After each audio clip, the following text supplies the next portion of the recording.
Xo'sh, hurmatli do'stlar, odatda biz travmatolog ortopedlarning qabuliga bemorlar tayanch harakat sistemasini kasalliklari bilan artroz, osteoxondroz, aseptik nekrozlar bilan murojaat qilib kelishadi, og'riqdan aziyat chekadi, oqsoqlanadi, bo'g'imlarda xuruz, qirsillashlar bilan keladi va bu vaqtda biz bemorlarga albatta suyagini mineral zichligini aniqlash, ya'ni osteoporoz bor yo'qligini aniqlash uchun densitometriya tekshiruvi tavsiya qilamiz. Bu qanday tekshiruv deb so'raganda, bu suyaklarda kollagen oqsilini va kalsiyni proporsiyasini tekshiruv usuli, sizda suyagingiz mo'rt-mo'rtmasligini bilishimiz kerak degan usul desak, biz sizgacha bo'lgan muddatda ko'p doktorlarga uchraganmiz, meni qonimdan analiz olishgan, meni kalsiyim yaxshi chiqqan degan javobni berishadi. Bu yerda juda ham katta tahliliy xatolik mavjud. Bu xatoni hozir sizdan ko'rib chiqamiz. Xo'sh, odatda insonlarda kalsiy elementi bu oziq ovqat bilan kirib keladi. Xo'sh, bir kunda inson ovqatlangan paytda ichaklarda vitamin D, testosteron, estrogenlarning ta'siri ostida ichaklardan erkaklarda 1,5 ming milligram, ya'ni 1,5 gram, ayollarda 1000 milligram kalsiy qonga so'riladi. Qonda kalsiyning miqdori 2 mikromol litrdan baland bo'lishi kerak. Nima vazifani bajaradi?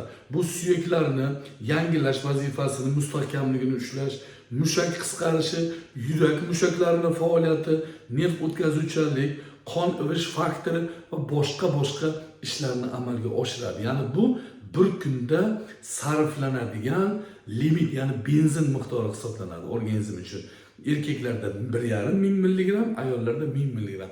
Odatda normada qonda kalsiyning konsentratsiyasi baland bo'lsa, bu suyak to'qimasiga kirib, osteoblast hujayralari tomonidan o'zlashtiriladi va shuning natijasida inson suyagi 1 yilda 10% qism fiziologik jihatdan yangilanadi, yangi qurilish ketadi.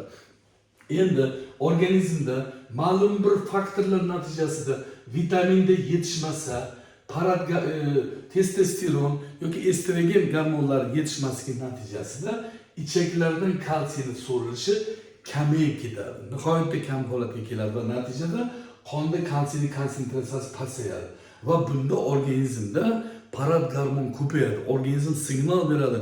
Qonda kalsiyning miqdori ko'payadi, benzin kamayapti, limit tugayapti deydi va shunda parad gormon suyakka qarab hujumga keladi va suyakda osteoklastlar faoliyatini kuchaytirib, rezorsiya, ya'ni suyakda parchalanish mexanizm reaksiyasini ishga tushiradi. Ya'ni odatda suyakda kalsiy va gidroksiapatit kompleksini buzib, kalsiyni qonga g'ishni, ya'ni qonga kalsiyni aylantirib tashlaydi. Ya'ni obratni tashlashning hisobiga qonda kalsiyning miqdori yana normaga keladi.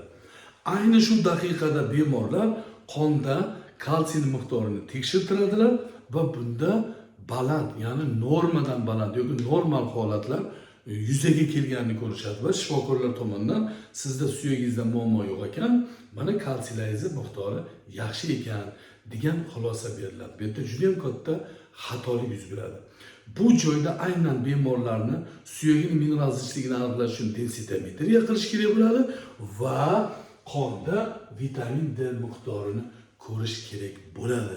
Shuning uchun bu tavsiyalarimiz ko'proq vrachlar uchun va bemorlarimizga ma'lumot sifatida tavsiya qilyapmiz. Sog' bo'linglar, omon bo'linglar, salomatliklaringga befarq bo'lmanglar. Rahmat.